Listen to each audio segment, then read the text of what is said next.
Sous le soleil brûlant d'Abobo, Naya observait Jonas, un homme marié respecté du quartier. Son regard, chargé d'assurance et d'envie, ne la quittait plus. Jonas avait ce charme calme des hommes sur deux, et surtout, un mariage qui battait de l'aile. Quand il l'approcha la première fois, Naya sut qu'elle venait d'ouvrir la porte du feu. Il lui promit la lune. « Toi, tu seras ma femme, pas comme celle-là qui me fatigue avec ses prières. » Naya, flattée, se laissa bercer. Ce soir-là, elle devint la maîtresse d'un homme marié. Dans le quartier animé d'Abobo, sous le soleil qui cognait sans relâche sur les toits en tôle, Jonas changeait peu à peu. Avant, il rentrait tous les soirs chez lui, auprès d'Élodie, sa femme dévouée qui passait ses journées à prier et à s'occuper de la maison. Mais maintenant, il préférait le petit appartement de Naya, avec ses rideaux légers et son parfum doux qui emplissait l'air. Il s'endormait là, épuisé par leurs ébats passionnés, pendant qu'Élodie attendait seule dans le noir, les mains jointes sur son chapelet. Elle murmurait des prières pour que son mari revienne à la raison, mais rien ne changeait. Naya, elle, se sentait comme une reine. Assise sur son lit défait, elle regardait Jonas dormir et souriait avec fierté. « Je lui ai volé son mari sous ses yeux, et elle ne peut rien faire », se disait-elle en riant intérieurement. Elle imaginait Élodie en train de pleurer, seule avec ses icônes religieuses, et cela la rendait encore plus heureuse. Jonas lui apportait des cadeaux, des bijoux bon marché, des tissus colorés du marché, et surtout, son attention totale. Il la couvrait de compliments, lui disant qu'elle était belle, jeune, vivante, contrairement à Élodie qui le fatiguait avec ses prières interminables. Mais la passion n'était pas seulement douce, elle était comme un poison qui s'insinuait lentement. Jonas devenait accro à Naya. Il ne pouvait plus se passer d'elle. Le matin, il inventait des excuses pour ne pas rentrer, un rendez-vous de travail, une visite à un ami. En réalité, il courait chez elle dès qu'il le pouvait. Un soir, après un dîner rapide préparé par Naya du attiéké avec du poisson grillé, il s'allongeait sur le lit. Jonas prenait sa main et murmurait d'une voix rauque, « Naya, ma chérie, donne-moi un enfant. Un enfant de toi, pour que je sois à toi pour toujours. Comme ça, je quitterai tout pour nous. » Naya secouait la tête, un sourire malin aux lèvres. Elle caressait son visage, sentant sa barbe naissante. « Pas avant le mariage, Jonas. Je veux la sécurité. Je ne suis pas une folle pour risquer ma vie comme ça. Promets-moi d'abord que tu divorces, que tu m'épouses devant tout le monde. » Elle savait qu'il était marié, mais elle voulait plus. Elle voulait être l'officielle, celle qui porterait son nom, qui aurait des droits. Jonas hochait la tête, promettant tout ce qu'elle voulait, mais au fond, il hésitait. Son mariage avec Élodie durait depuis des années, ils avaient des habitudes, une maison commune, des voisins qui les respectaient. Les jours passaient et la dépendance de Jonas grandissait. Il dépensait l'argent du ménage pour Naya, des sorties au maquis du quartier, des nuits où il dansait sur de la musique zouglou jusqu'à l'aube. Élodie remarquait les factures qui s'accumulaient, les absences prolongées. Elle pleurait en silence, priant Dieu pour que cette tentation passe. Mais Naya jubilait. Elle se voyait déjà comme la nouvelle madame, imaginant une grande fête de mariage avec des invités en pagne colorée. Pourtant, au milieu de cette passion enflammée, Naya sentait parfois un petit pincement au cœur. Était-ce de la culpabilité? Non, elle chassait cette idée. Élodie est faible, elle ne sait pas garder son homme, pensait-elle. Jonas, lui, était piégé. Il ne dormait plus chez lui, mangeait à peine avec sa femme. Leur dispute éclatait de plus en plus, Élodie accusait, Jonas hurlait, puis partait en claquant la porte. Naya insistait pour l'enfant, mais seulement après des engagements solides. Imagine, un petit garçon qui te ressemble, avec tes yeux forts, disait Jonas pour la convaincre. Elle riait, mais tenait bon. Mariage d'abord. Elle ne savait pas que ces mots résonnaient plus loin. Dans sa petite église, Élodie priait avec ferveur, demandant justice à Dieu. Et Dieu, disait-on dans le quartier, écoutait les cœurs brisés. Il préparait peut-être déjà un châtiment pour cette passion venimeuse qui détruisait une famille. Les nuits étaient torrides, les jours remplis de secrets. Naya se parfumait avec de l'eau de Cologne bon marché, attendait Jonas avec impatience. Il arrivait essoufflé, l'embrassait fougueusement. Mais ce poison de la passion rongeait tout, l'amitié, la famille, la paix. Naya croyait gagner, mais le venin coulait déjà dans ses veines. Un après-midi étouffant à Abobo, Naya bouillonnait de rage. Jonas et elle venaient de se disputer violemment dans son petit salon encombré de vêtements et de bouteilles vides. Il avait osé lui dire qu'il rentrait chez lui ce soir-là, pour calmer Élodie. « Calmer ta femme ? Elle te manipule avec ses larmes », avait crié Naya, les yeux flamboyants.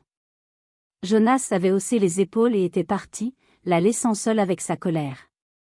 Elle marchait de long en large, serrant les poings, imaginant Élodie en train de prier pour le retenir. Soudain, une idée folle lui traversa l'esprit. Elle prit son téléphone, un vieux modèle avec un écran fissuré, et composa le numéro d'Élodie qu'elle avait obtenu par un ami commun. La sonnerie retentit longtemps. Enfin, une voix douce et fatiguée répondit « Allô ?» Naya inspira profondément et lâcha d'une voix triomphante « Ton mari dort chez moi toutes les nuits. Il m'a promis de te jeter dehors comme une vieille chaussette. Il dit que tu n'es plus rien pour lui. » Il y eut un silence lourd à l'autre bout du fil. Puis, Élodie répondit calmement, sans crier, « Que Dieu te pardonne, Naya. Que Dieu te pardonne pour ce que tu fais. » Sa voix était comme une caresse, mais chargée de tristesse infinie. Naya raccrocha, le cœur battant, un sourire victorieux aux lèvres. Elle est faible, elle ne peut même pas se battre, pensa-t-elle en riant seule.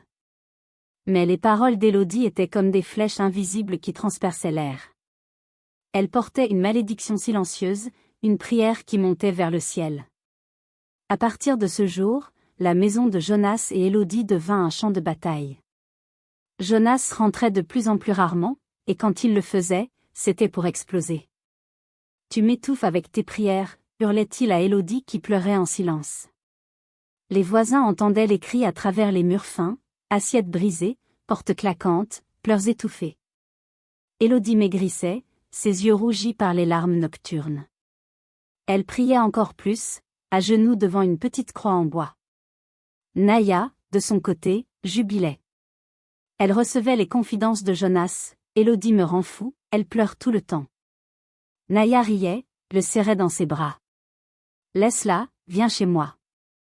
Je suis ta vraie maison. » Elle se sentait puissante, comme si elle avait gagné une guerre sans armes.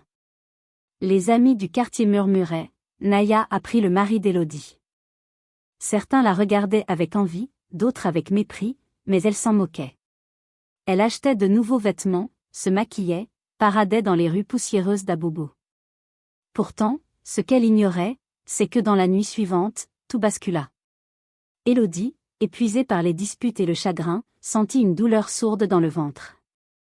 Elle se plia en deux, seule dans la maison vide.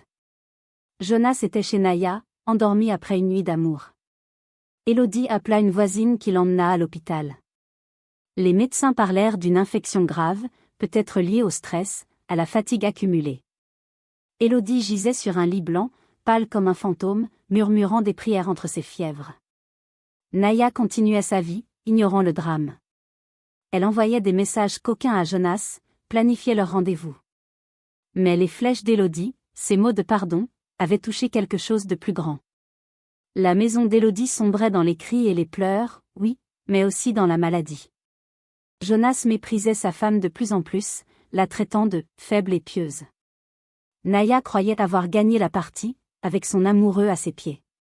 Les jours suivants, les disputes empirèrent. Jonas frappait du poing sur la table, « Je ne supporte plus ta face de sainte. » Élodie ne répondait pas, se contentant de prier. Ses forces diminuaient. Naya, flattée par les promesses de Jonas, « Bientôt, je t'épouse », se voyait déjà installée dans la grande maison. Elle imaginait chasser Élodie pour de bon. Mais l'humiliation qu'elle avait infligée revenait comme un boomerang. Les paroles douces d'Élodie n'étaient pas de la faiblesse, elles étaient une arme spirituelle. Et cette nuit-là, quand Élodie tomba malade, ce fut le début de la fin pour Naya de triomphe. Elle jubilait encore, mais le destin préparait son revers. La nouvelle arriva comme un coup de tonnerre dans le quartier d'Abobo.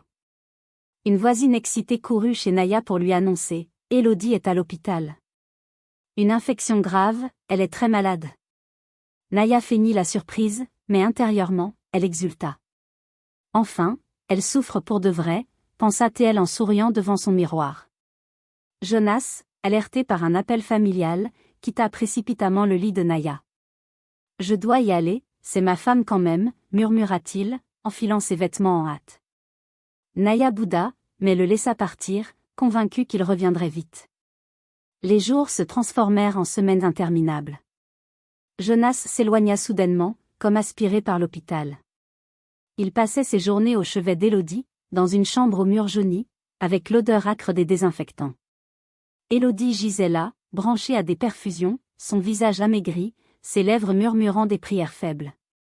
Les médecins parlaient d'une septicémie, une infection qui avait pris racine dans son corps affaibli par le stress et les chagrins. Jonas tenait sa main, culpabilisé pour la première fois. « Pardonne-moi, Élodie, disait-il en pleurant. Elle ouvrait les yeux et répondait doucement, « Dieu nous pardonne à tous. » Naya, seule dans son appartement, comptait les heures. Elle envoyait des messages, « Où es-tu ? Reviens, j'ai besoin de toi. » Pas de réponse. Elle appelait, le téléphone sonnait dans le vide. Comment ose-t-il m'abandonner pour elle, rageait-elle, jetant son portable sur le lit. Sa jalousie bouillonnait comme une marmite sur le feu. Elle imaginait Jonas caressant le front d'Élodie, lui apportant des fruits, veillant ses nuits. Elle fait semblant d'être malade pour le retenir, se convainquait-elle, les ongles enfoncés dans les paumes. Au début, Jonas envoyait encore quelques textos. « Elle est grave, je reviens bientôt. » Mais bientôt, même ça s'arrêta. Naya errait dans les rues, demandant des nouvelles aux voisins. Jonas ne quitte plus l'hôpital, disait-il.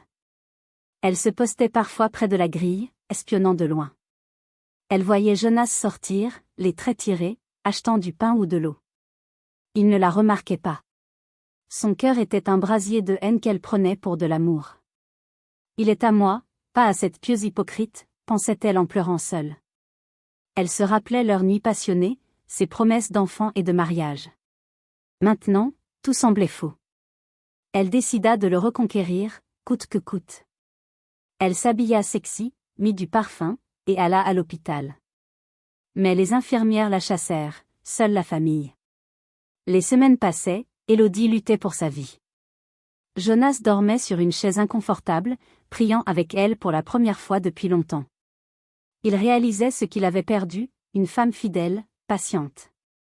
Naya, rongée, perdait le sommeil. Elle maigrissait, ses yeux cernés. Ses amis la conseillaient, laisse-le, il revient au sien en cas de malheur.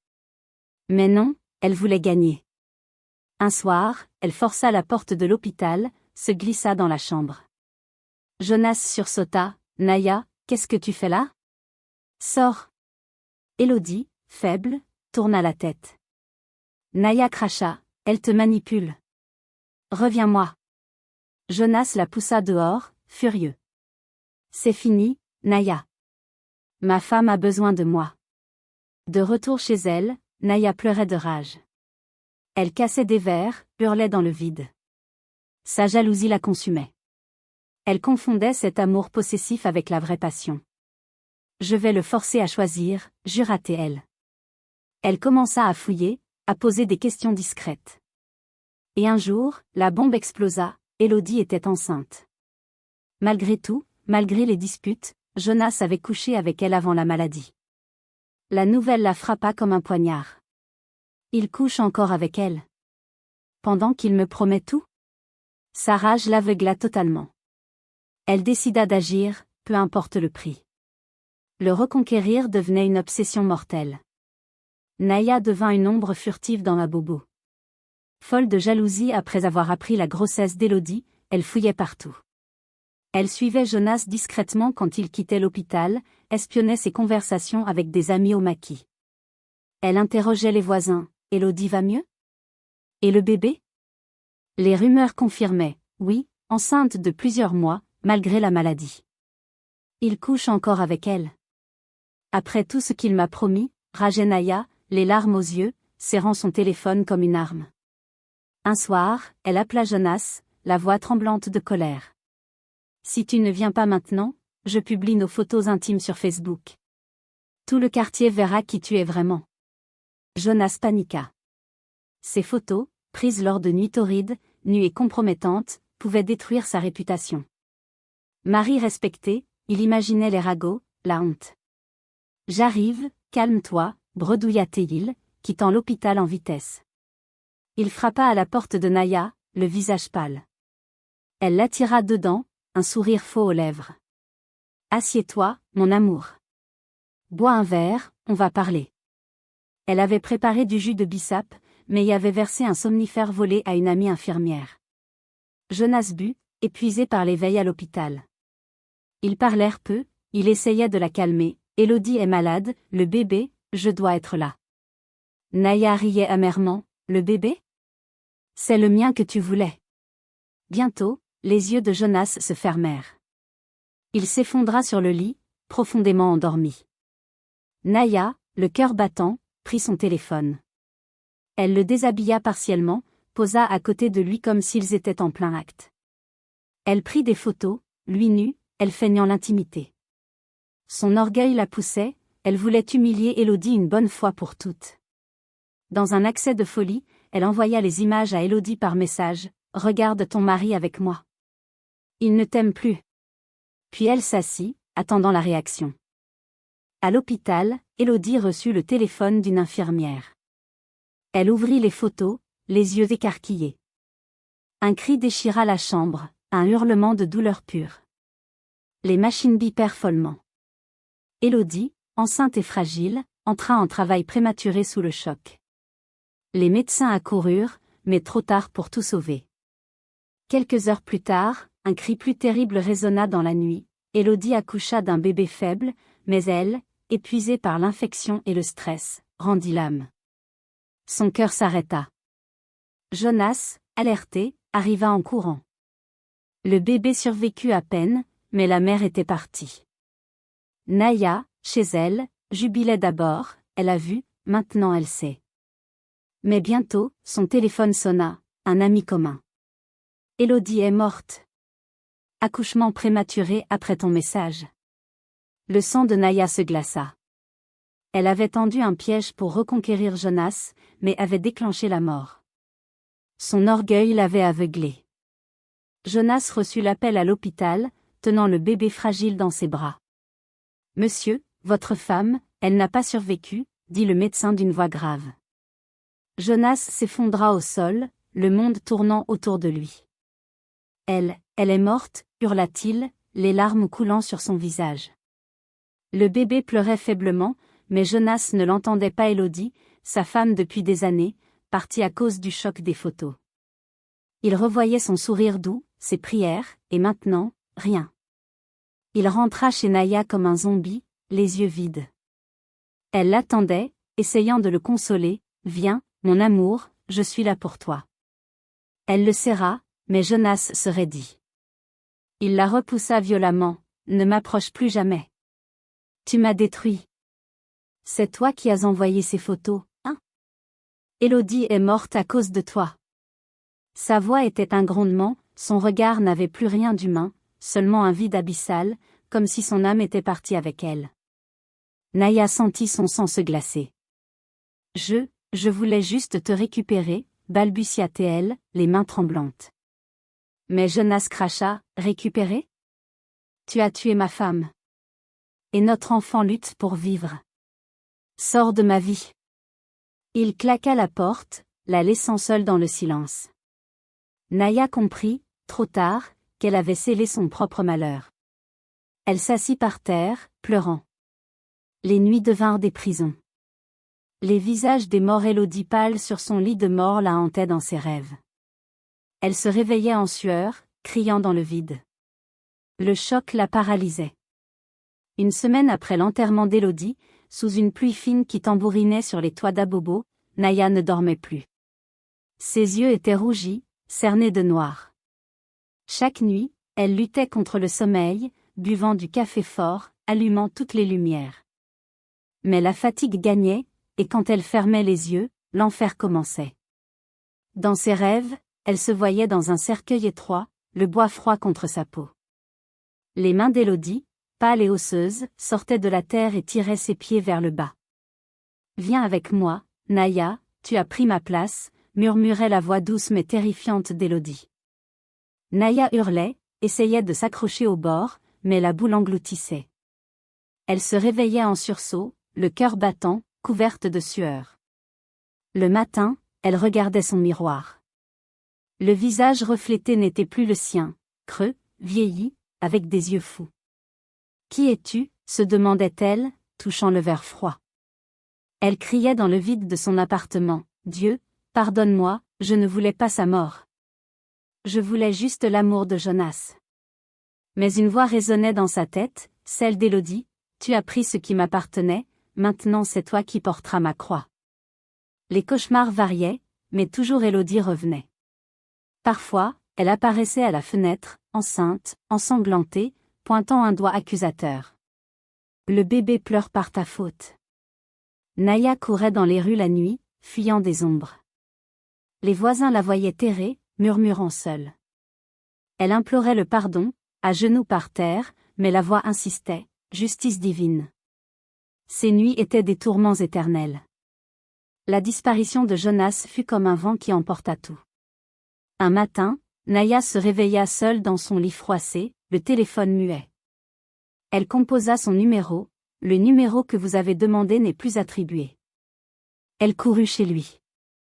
La maison était vide, les volets clos, une pancarte, à louer, clouée sur la porte. Les voisins haussèrent les épaules, il est parti avec le petit. Il a dit qu'il ne voulait plus jamais entendre parler d'Abobo. Sans Jonas, plus d'argent. Le propriétaire, un homme trapu au regard dur, tambourina à sa porte 3 jours plus tard. « Le loyer. Où je change la serrure. » Naya supplia, promit, pleura. Rien. Le lendemain, ses affaires furent jetées sur le trottoir brûlant, matelas taché, vêtements froissés, une photo d'elle et Jonas déchirée en deux. Les enfants du quartier riaient en pointant du doigt. La maîtresse déchue. Ses anciennes amies l'évitèrent. Awa, qui partageait autrefois les ragots au marché, détourna la tête. « Tu as tué Élodie. On ne veut plus de malheur. » Fatima, la voisine, ferma sa porte à double tour. Même les vendeuses de beignets refusaient de lui faire crédit. Naya erra, le ventre creux, les pieds en sang dans des sandales usées. Elle dormait sous les auvents des boutiques, enveloppée dans un pagne sale, écoutant les chiens aboyer toute la nuit. Elle parlait seule. « Jonas, pourquoi tu m'as laissé ? » Élodie, je ne voulais pas. Les passants la prenaient pour une folle. Un soir, la pluie tropicale s'abattit. Trempée, grelottante, elle marcha sans but jusqu'à l'église Sainte-Marie, là où Élodie priait chaque dimanche. Ses jambes cédèrent devant le portail. Elle s'effondra sur les marches, la tête entre les genoux. Le pasteur Jean, un vieil homme aux lunettes épaisses, sortait d'une réunion. Il la reconnut malgré la crasse. « Naya ? C'est toi ?» Il l'aida à se relever, sentant ses os saillants. À l'intérieur, l'église sentait l'encens et la cire. Il la fit asseoir sur un banc du fond. Naya tremblait. « Chaque nuit, elle vient me chercher. » murmura-t-elle. « Je dors au cimetière pour être près d'elle. Comme ça, peut-être qu'elle me laissera tranquille. » Le pasteur fronça les sourcils. « Le cimetière ?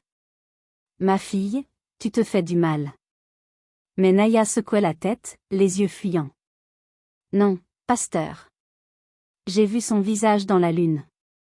Elle tire mes pieds. » Ses mots se perdirent dans un sanglot rauque. Elle s'évanouit, le corps secoué de spasmes. Le pasteur appela 2 diacres. Ils la portèrent dans une petite salle derrière l'autel, sur un lit de camp. Pendant 3 jours, elle délira. Elle criait le nom d'Élodie, suppliait Jonas, pleurait l'enfant qu'elle n'avait jamais eu. Le pasteur lui apporta du thé et du pain. « Repens-toi, Naya. Dieu pardonne, mais il faut demander. » Elle hochait la tête, mais ses yeux restaient vides. Quand elle reprit des forces, elle refusa de rester. Je dois retourner au cimetière. C'est là qu'est ma place. Le pasteur la regarda partir, silhouette frêle sous la pluie. Elle marcha jusqu'au cimetière municipal, s'allongea entre les tombes, la joue contre la terre humide. Les gardiens la chassèrent au petit matin. Elle revint la nuit suivante. Et la suivante. Sa descente était complète, de femmes désirées à spectre errant, parlant aux morts, fuyant les vivants. Le quartier l'oublia vite. Seuls les chiens la suivaient encore, flairant la misère. Des mois passèrent. Naya survécut grâce à la charité sporadique, un bol de riz d'une vieille marchande, une couverture donnée par un chauffeur de Dbaka. Un jour, une cousine lointaine la retrouva au marché. « Viens au village, Naya. Ici, tu vas mourir. » Elle accepta, muette. Le bus Kaotan l'emmena à 2 heures d'Abobo, dans un hameau entouré de cacaoyers. La case qu'on lui prêta était minuscule, mur en banco, toit de tôle. Elle y dormait sur une natte, un seau d'eau pour tout confort. Chaque matin, elle marchait jusqu'au petit cimetière du village, une clairière avec des croix en bois. Elle s'agenouillait devant une tombe anonyme. Elle imaginait que c'était celle d'Élodie et parlait à voix basse. « Je ne voulais pas te tuer. Je voulais juste qu'on m'aime. » Un dimanche, elle cueillit des fleurs sauvages, hibiscus rouges, marguerites blanches.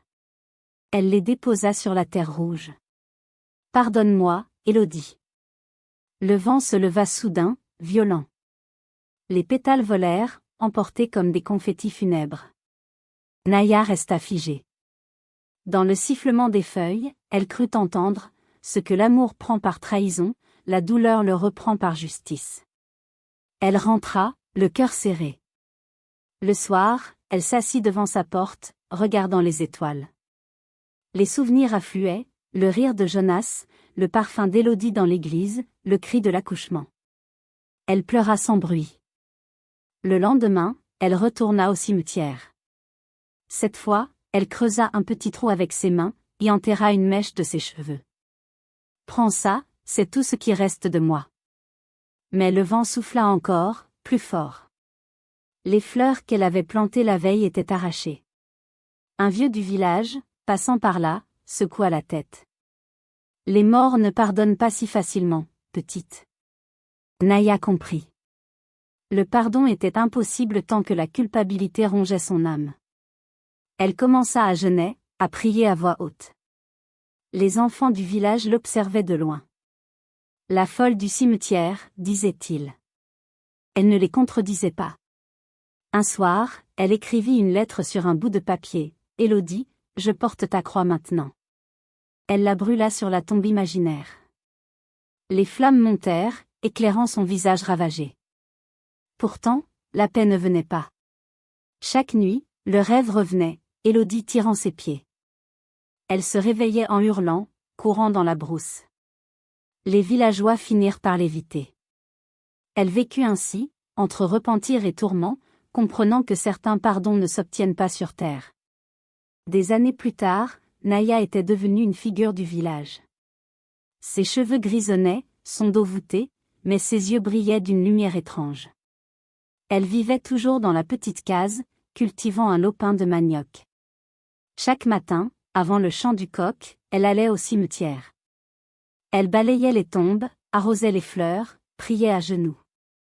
Les jeunes filles du village venaient l'écouter. Assise en cercle sous le manguier, elle buvait ses paroles. « Ne désirez jamais le mari d'une autre femme », commençait-elle d'une voix rauque. Elle racontait tout, la tentation sous le soleil d'Abobo, les nuits volées, le piège fatal, la mort d'Élodie. Le bonheur volé porte toujours le visage du malheur. Elle montrait ses mains calleuses, son visage creusé. « Regardez-moi. J'étais belle, désirée. Aujourd'hui, je suis l'ombre de mes erreurs. » Les adolescentes écoutaient, fascinées et effrayées. Certaines pleuraient. Naya concluait toujours par la même phrase, gravée dans son cœur, « Ce qu'on prend avec le péché, on le perd avec les larmes. » Un jour, une jeune fille nommée Aïcha osa, « Et Jonas ? Tu sais ce qu'il est devenu? Naya sourit tristement. Il élève son fils loin d'ici. Il a reconstruit sa vie. Moi, je porte la leçon. Elle ne parlait jamais de pardon reçu, seulement de vérité apprise. Le soir, elle s'asseyait sur un tabouret, regardant le soleil couchant. Les cauchemars avaient diminué, mais pas disparu. Élodie apparaissait encore, parfois, mais plus en accusatrice comme un rappel silencieux. Naya acceptait.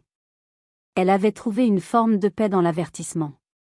Les anciens du village la respectaient. Elle a payé, disait-il. Les enfants l'appelaient « tante leçon ». Elle ne se plaignait jamais. Sa vie était simple, prière, travail, récit. Elle avait transformé sa faute en lumière pour les autres. Un matin, elle planta un petit arbre près du cimetière. Pour Élodie, murmura-t-elle.